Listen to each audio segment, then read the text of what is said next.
On slide 144 and the rest of section 13, we turn to what I would call a think piece, perhaps leading to methods research or calling for methods research. And I want to bring into the picture what one can do with mixture modeling.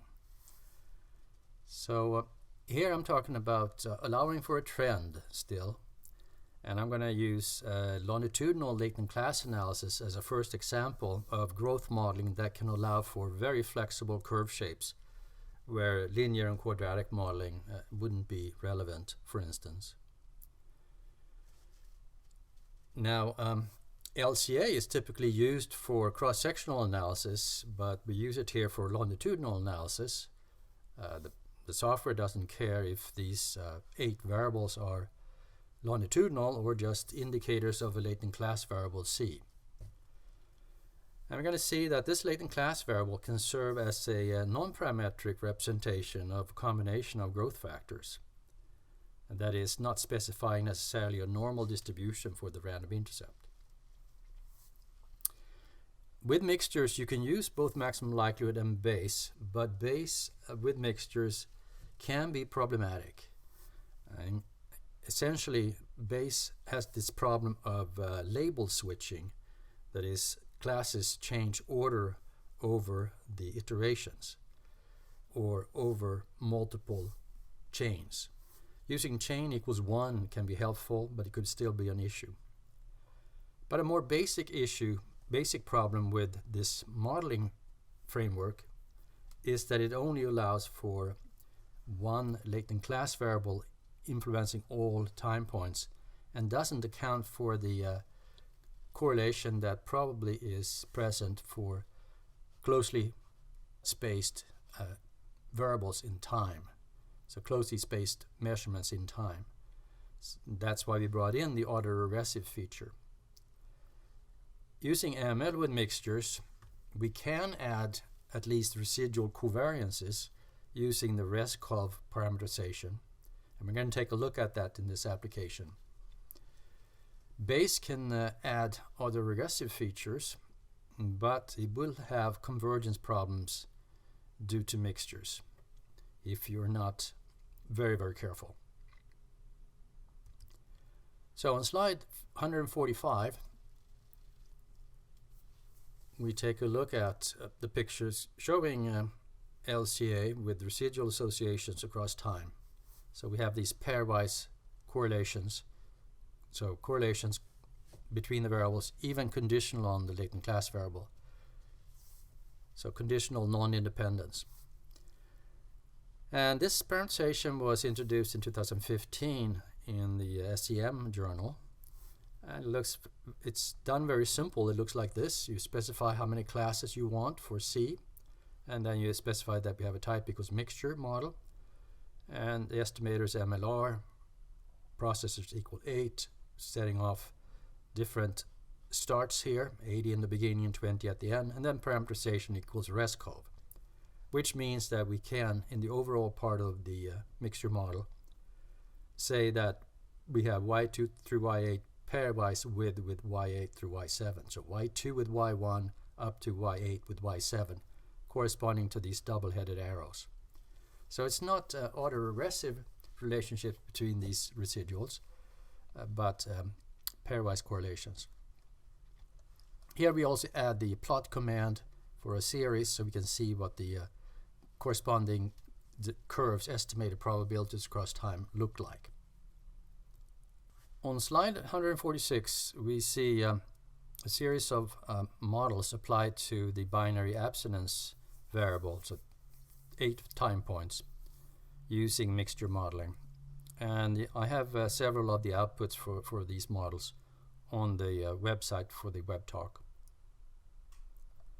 And here we have a reminder of how the linear growth AR2 base model fit in terms of the standardized residuals for the frequencies. So here we go through first a series of latent class models, standard latent class models from 2 to 5 latent classes. And we're going to keep track of the likelihood, the BIC, but also the response pattern fit. So for instance, the two-class solution here, we see that it doesn't fit well at all. Too many bivariate misfits, and we have 18 response patterns that are significantly ill-fitting, including the most frequent pattern of all zeros. Same for 3 classes, poor fit. With 4 classes, we get an okay fit, and actually 4 classes, if you go by BIC, has the lowest BIC. It goes up again for 5 classes. Although 5 classes has a good fit and 4 classes has an okay fit, you may, and well, it's a hard choice there. Do you go by the best fit or the best BIC? Well, let's take a look before we conclude. Let's take a look at the three Rescov analysis where we add the residual covariances. So for model 5 then, it can be compared to model 1. We add 24 minus 17 is 7 residual covariances, and the likelihood improves quite a lot, and the BIC is quite good, so certainly much better than LCA. It doesn't fit well though, because we have 5 response patterns that are ill-fitting, including the most frequent all zeros pattern, so poor fit for that. So we go to 3 classes with Rescov, and the likelihood improves, and so does the BIC, and now we have a good fit here. And we can compare that to the BIC of the other model that we looked at, 9841, so this is better, and we have a good fit. If you go to 4 classes with Rescov, the BIC goes up again. We certainly have a good fit, but maybe unnecessarily many parameters. Now looking at slide 147 then, here's what the 3-class solution looks like. We have a low class, which means low in this case means that since we're talking about non-abstinence probability, we want the non-abstinence probability to be low. So this is a successful class that has low non-abstinence, that is high abstinence. So 30% of the individuals are there, 29% are at the medium class, and 41% are at the high class. So high non-abstinence probability. So this is a failure of the treatment here. And the 4-class solution splits the medium class into 2, so it doesn't change the general feature. So if you look at this, you can see then that the unsuccessful class has a little bit of an increase in the probability for non-abstinence over time, and maybe that's the one that then contributes to the increase in non-abstinence proportion that we saw in the plot earlier. We saw actually a decrease in the abstinence, but that's the same thing. And that's most people are in that high class. So let's take a look at that on slide 148 a little bit closer, interpreting the latent classes. So you have the 3 classes, and we can see them then as a non-parametric representation of a random intercept instead of the normal distribution that we have used previously. What I mean by that is that the biggest feature of the 3 classes is that they start at and continue at different levels, low, medium, high. That's the main characteristic. And here we have then the histogram length correspond to the percentages in the different classes, so 41% in the highest. Now you can so this would say that the random intercept has maybe a non-normal distribution where there's a piling up at the higher point, so a little bit of a skew distribution perhaps. May not be an important deviations from normality, but at least it shows that you can have a more flexible approach to the random intercept distribution. The main question though is, are the 3 classes substantively meaningful? How do they relate to antecedents? Background variables, and we have a very meaningful set of background variables here. We have 9 treatment groups of size 150 each, where the first group is placebo. So are the various treatments more or less effective here in terms of membership in the different trajectory classes? So on slide 149, we do an analysis here where we relate the trajectory classes to the 9 treatment groups. And we're going to take the approach here of using 8 dummy variables for these 9 treatment groups. So we're going to do a C on X regression carried out using auxiliary R3 step. So what we have here is then the use variables Z, and then also the new dummy variables X2 through X9 that we create and define here. Using the C cell variable, which is an indicator of which treatment group people are in. If C cell is equal to 2, then X2, the dummy variable, is turned on, otherwise it's off, etc., down to the 9 different C cell values. And those get put up here, and since we're talking about auxiliary, they get brought into the auxiliary part of the model only. And then we have mixture, parameterization Rescov, and this pairwise residual correlation across time. So auxiliary R3 step is the key point here. On slide 150 then we see that we have C on X results with the low class as the comparison class, and we are finding 2 significant effects. The high class, that is the failing class or the worst performing class, is has a significant regression on X3 and X4, negative effects.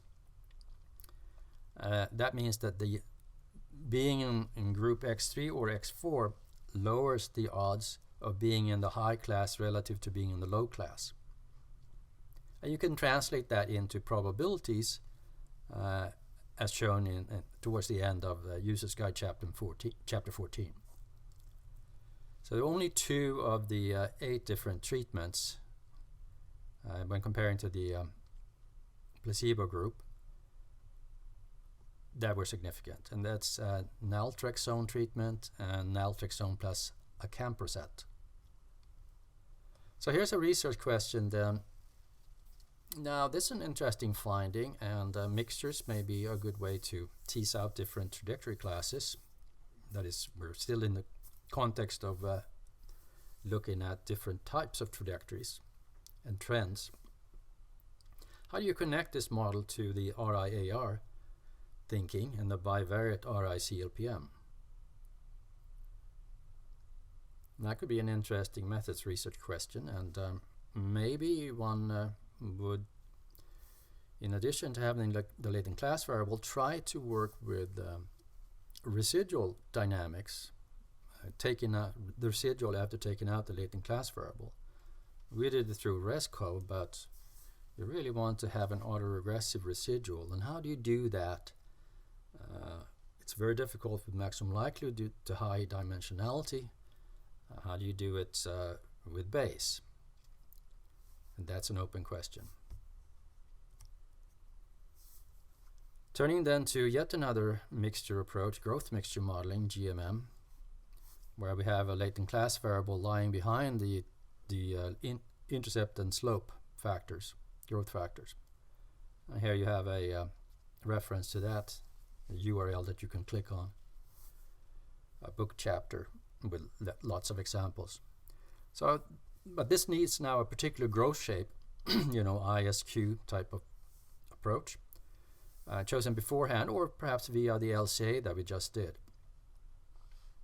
So we have the continuous latent growth factors, and the growth factor means is what drives the probability trajectories, whereas the thresholds are time and class invariant. Special case then with 0 growth factor variance, it makes it a little bit easier. Latent class growth analysis is what we call that. The problem here, the methods research problem, is that the residual correlations are not yet accessible for categorical outcomes. because ML with Rescov is not available when you have random effects in the model, not yet. And base with autoregressive coefficients is difficult for mixtures, because mixtures with base is possible when you have ML starts. That is, you start in an ML mixture situation, which is ST value is equal ML. But since ML can't use the autoregressive feature, that may not be a good enough start. And therefore, you run into that potential label switching of base once again. So there's sort of the so-called research frontier, and we'll see if something can be done about that. But anyway, that's the end of the think piece section of section 13.